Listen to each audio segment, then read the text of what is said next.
Yes, smart viewers, welcome back to Sore-Sore Seru. Seru banget dan ditemenin sama Naila, Nathan, dan juga ada perwakilan dari komunitas Divija. Yes, udah ada Erna dan Yoga di sini. Apa kabar? Kalian gimana? Ini domisili kalian masing-masing gimana sih? Di Jakarta atau ada di luar kota? Kalau aku sendiri di Bandung. Di Bandung. Aku di Magelang nih. Di Magelang. Waduh, Tan jauh-jauh banget Tan kali ini Tan. Jujur Erna narasumber Sore-Sore Seru kayaknya paling jauh kayaknya. Iya benar. Magelang, wow. Jauh-jauhnya walaupun dari kemarin kita online ngobrol-ngobrol ya paling masih mana sih? Jakarta, Bogor, Bandung. Ini Magelang, wah jauh banget nih dari Erna Magelang. Tapi gimana sih ini kalian sendiri? Ini masing-masing ada di kota-kotanya beda-beda. Emang komunitas Divija ini domisilinya sebenarnya awalnya di mana sih? Nah, jadi awalnya tuh sebenarnya di Bandung kan. Jadi kami semua itu berkuliah di kampus yang sama di ITB. Nah, jadi awalnya memang sebelum pandemi itu kami di Bandung. Nah, tapi setelah pandemi kuliahnya jadi online, jadinya kami pulang ke rumah masing-masing gitu. Oh, oke. Berarti si komunitas Divija ini emang terbentuknya tuh karena dari ITB itu sendiri ya? Oke, itu awalnya gitu. Iya benar. Gitu. Nah, ini boleh di-sharing juga dong, mungkin dari Erna, kalau untuk dari Divija sendiri nih, Divija ini sebenarnya komunitas yang berjalan dalam apa sih? Kalau dari buat teman-teman kan taunya mungkin Divija, oh ini apa nih dari namanya? Mungkin belum kebayang gitu kan. Mungkin namanya masih asing ya gitu bahasanya. Jadi sebenarnya komunitas Divija ini komunitas yang bergerak di kesehatan mental nih teman-teman gitu. Kesehatan mental gitu. Ya. Ini terus ngambil nama, dari ngambil namanya ini dari mana nih? Kesehatan mental sama Divija? Betul. Korelasinya baru begitu? Mau ditanyain. Jadi ini namanya itu dicetuskan oleh founder Divija, itu teman kami, namanya Jolanda. Divija itu berasal dari bahasa Sanskerta nih teman-teman. Artinya itu seseorang yang terlahir untuk melakukan hal-hal yang besar gitu. Jadi harapannya semoga nih kedepannya Divija itu bisa berdampak besar untuk kesehatan mental di kalangan masyarakat gitu. Oh. Keren. Filosofinya bagus tuh Tan, namanya Tan. Jadi sebenarnya dia semoga dia beneran bisa apa ya? Amin. Sesuai yang diharapkan berarti ya pengennya. Amin gitu ya. Amin. Nah, ini kan Divija ini sebenarnya memang berawal dari teman-teman yang berkumpul di ITB gitu kan. Nah, Divija udah mulai dari sebenarnya muncul tuh dari tahun berapa sih? Nah, jadi sebenarnya belum lama ini. Jadi baru tahu bulan Januari 2020. Jadi waktu itu tuh jadi masih baru gitu. Nggak yang udah bertahun-tahun gitu. Bagaimana ketika kalian mulai dari Januari nih tiba-tiba Maret akhirnya kena pandemi. Jadi akhirnya mandet. Gimana nih kalian waktu mendengar pertama kali akhirnya corona mulai masuk nih di Indonesia gitu, jadi rame gimana? Sebenarnya kalau dibilang berpengaruh, emang berpengaruh gitu kan. Jadi jatuhnya acara-acara itu jadi online gitu kan. Cuman waktu itu emang benar-benar baru mulai gitu Divija. Emang Januari itu kan dibentuk dan lain-lain. Terus acaranya itu emang baru mulai sekitar Februari gitu ya. Sekitar Februari, terus ada 2 acara offline waktu itu. Terus habis itu udah ada pandemi gitu kan. Terus pandemi. Iya. Terus habis itu kita nih Divija ya udah nyusun program-program yang sekiranya itu lebih udah cocok gitu loh, cocok untuk di platform online gitu. Berarti baru sempet ngadain acara tuh ya pas Februari itu aja ya, baru bener-bener ibaratnya baru menetas terus disuruh langsung menyesuaikan lagi karena adanya pandemi ini. Tapi ya bagus sih karena dari timnya Divija juga cepet, terus kayak sekarang juga udah banyak juga program-program yang disusun secara online dan banyak juga ya yang ngunjungin dan yang teredukasi juga. Betul Nela. Nah, tadi kan Yoga udah sharing mengenai kayak memang alasannya pertama kali si Jolanda ya bener ya? Jolanda untuk akhirnya memprakarsai komunitas Divija ini. Nah, tapi kalau untuk dari Erna sama Yoga sendiri pribadi join sama Divija ini sendiri bagaimana nih? Mungkin dari Erna boleh. waktu itu sih sebenarnya sama kan, kayak Jolanda itu juga sebenarnya sejurusan juga sama kami, sama aku, sama Yoga. Kalian satu fakultas Terus ya, satu jurusan bahkan. Iya, betul. Bahkan dari tadi kan udah disebutin kan, dari berlapan itu bertujuhnya itu sejurusan gitu. Nah di situ tuh iya Jolanda tiba-tiba kan ngajak kan, mau nggak kalau bikin komunitas yang bergerak di bidang kesehatan mental. Wah apa tuh gitu kan, awalnya kan kayak komunitas apa gitu kan, kayak baru pertama kali juga mengadakan komunitas yang ngadain komunitas dari awal, dari nol gitu. Terus dipikir-pikir tentang kesehatan mental itu menarik juga gitu, karena kan bener banget tuh kayak teman-teman, kayak orang-orang banyak banget kan yang ngeluh-ngeluh di sosmed, terus ada yang mulai dari masalah yang sepele sampai yang benar-benar serem, kayak ada yang bunuh diri dan lain-lain gitu kan. Terus dari situ aku mikir kayaknya boleh nih kita bikin komunitas yang buat ningkatin kesadaran sama pemahaman teman-teman kita, khususnya lewat online kan ya ini, biar lebih paham tentang kesehatan mental gitu. Gitu.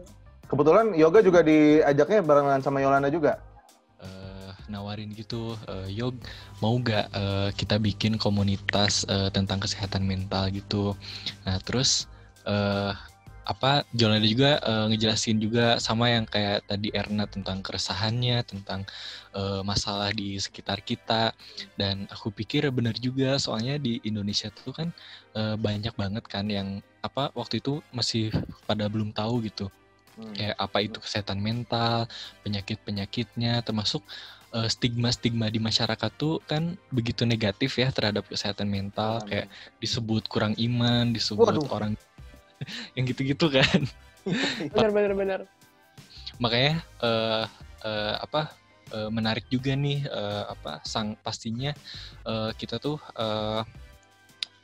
harus menyadarkan kalau kesehatan mental tuh gini loh, penyakit kesehatan mental tuh gak kayak gitu, bukan kurang iman, bukan orang gila dan lain-lain gitu. Dan di situ aku tertarik langsung kayak oh iya boleh. Sebenarnya aku mikir-mikir dulu kan, tapi pada akhirnya aku juga join dan benar-benar merasakan visi yang sama sih sama Jolanda gitu. Oke. Untuk kegiatan dari komunitas Divija itu sebenarnya ada apa aja sih? Apakah cuma sesi sharing atau seminar-seminar online atau ada kegiatan-kegiatan lain? Betul. Kalau dari kegiatan itu sendiri sebenarnya sampai sekarang itu udah ada 7 program nih di Divija. Dan sebenarnya kebanyakan itu memang dibuat sambil berjalan, karena sambil menyesuaikan juga dengan kebutuhan teman-teman Divija juga kan gitu. Yang pertama kali program Divija itu school visit dulu sempat 1 kali kunjungan ke SDN Plesiran di Bandung gitu. Di situ tuh kami pengen edukasi tentang kesehatan mental, tapi karena anak-anak SD, jadi kami mulai temanya tuh dulu tentang bullying gitu. Bullying? Terus bullying. Bullying. Bullying. Makanya kaget. Bullying. Debus. Maafin Nathan. Sorry. Kuping saya. Ya, bullying. Lanjut. Tentang bullying. Terus yang kedua itu acara offline-nya tuh dulu mini discussion. Dulu kolaborasi sama Bipolar Care Indonesia Bandung gitu. Dulu bahas tentang toxic positivity sama bipolar. Itu 2 acara pertama yang offline dulu. Terus habis itu udah masuk acara-acara online karena udah masuk pandemi kan. Itu ada konseling online. Itu karena latar belakang konseling online, ya. Latar belakang teman-teman Divija, anggota Divija ini kan nggak ada yang dari psikologi atau psikolog handal gitu kan. Jadi Divija itu ngadain open recruitment buat teman-teman yang psikologi gitu. Jadi peer volunteer gitu, dari beberapa yang daftar waktu itu, terus dipilih 5 volunteer gitu, 5 peer counselor. Itu udah berjalan 1,5 bulan, tapi sekarang ini sih udah berhenti gitu. Terus selanjutnya ada seminar online kan udah banyak banget ya ini, kalau lihat di IG Divija udah berapa kali seminar online gitu. Kalau dulu sih per bulannya itu bisa 3 kali seminar online gitu. Terus selain itu ada live Instagram juga. live Instagram, kolaborasi bareng komunitas lain gitu.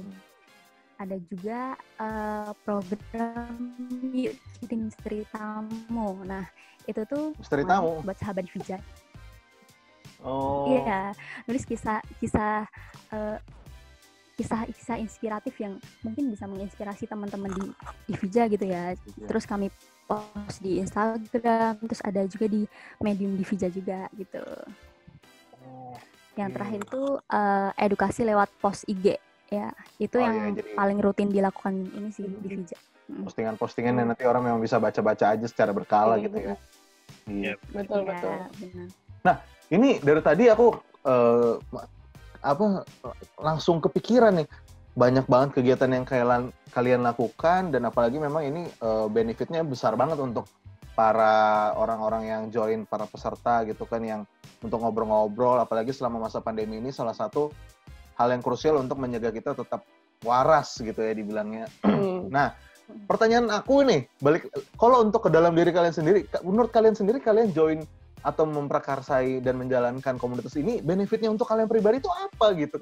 Kayak kalian tuh capek-capek, tapi kan mungkin benefitnya, mungkin entah memang ada membuka semacam harga tiket masuk, atau wawasan baru, atau mungkin malah jadi bikin pembelajaran lagi buat diri sendiri, atau gimana tuh? Emang relawan aja, volunteer, keren. Bagaimana nih? Mungkin dari Yoga boleh. Oke. Nah, jadi apa benefit yang kami rasakan gitu ya? Nah, secara pribadi nih, jadi kan aku background-nya dari teknik gitu kan. Maksudnya nggak belajar tentang apa itu. Iya, belok banget lagi, banting setir tuh kan. Kata dan lain-lain.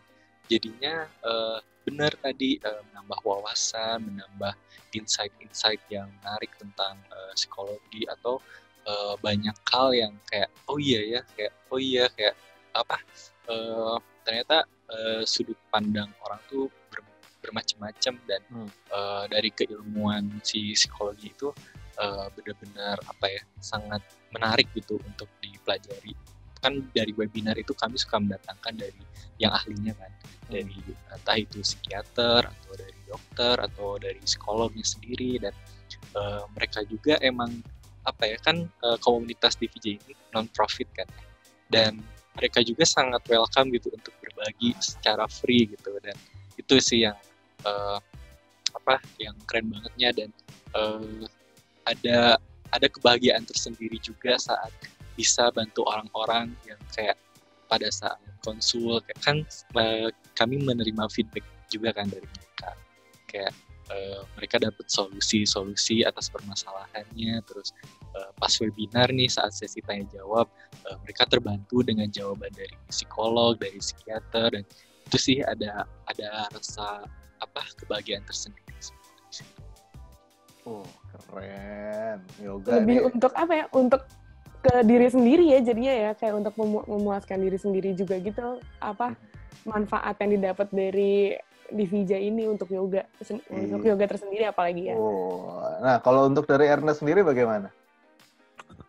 Kalau tadi dibilang capek itu jujur enggak gitu, karena rasanya tuh kayak kita ikut acara-acara juga, iya, karena ketika kita misalnya ngadain kayak seminar gitu, ya di situ tuh aku juga sambil belajar gitu, karena aku emang backgroundku juga bukan itu kan gitu, sambil belajar. Terus juga aku di tim media dan relasi nih kebetulan, dan di situ aku senangnya tuh ternyata komunitas-komunitas yang lain, komunitas kesehatan mental yang lain itu se-welcome itu gitu, dan di situ tuh kayak senang banget gitu loh. Waktu kita masih awal banget dulu, kita ngajak collab, pada kayak welcome banget, kayak mau membantu kita juga gitu. Terus kalau dari audiensnya juga, itu tuh aku senangnya tuh kayak, iya benar kata Yoga, ada kayak seneng banget gitu kalau kita bisa acara yang kita buat itu bisa sebermanfaat itu gitu. Apalagi dulu waktu masih offline ya, itu kan pernah mini discussion, itu benar-benar feel-nya tuh kerasa banget, kayak ada yang kayak cerita permasalahannya dan lain-lain gitu, benar-benar feel-nya itu dapet, dan kayaknya dan rasanya tuh kayak seneng gitu, bisa bisa jadi mewadai orang-orang belajar tentang kesehatan mental, tapi juga curhat kayak gitu, kayak ya seneng aja gitu. Dan dari orang lain juga gitu. Iya. Oke. Tapi wah ini memang keren banget sih. Maksudnya berarti memang kalian ya namanya juga komunitas non-profit gitu ya. Berarti memang di sini semuanya dilakukan secara suka hati, rela gitu ya. Memang nggak melihat ada untuk timbal baliknya gitu. Wih, keren. Ini nih memang masih muda-muda, apalagi kalian berdua masih kuliah lagi ya, belum memang masa kerja, jadinya memang lagi sibuk-sibuk kuliah online juga ya. Wah ini keren banget memang untuk memang mahasiswa sekarang. Nah, tapi Smart Viewers kita tahan dulu ya. Habis ini tentunya kita akan tanya-tanya lebih dalam lagi dari komunitas DVJ ini. Pokoknya jangan kemana-mana, tetap di Sore-Sore Seru. Seru banget.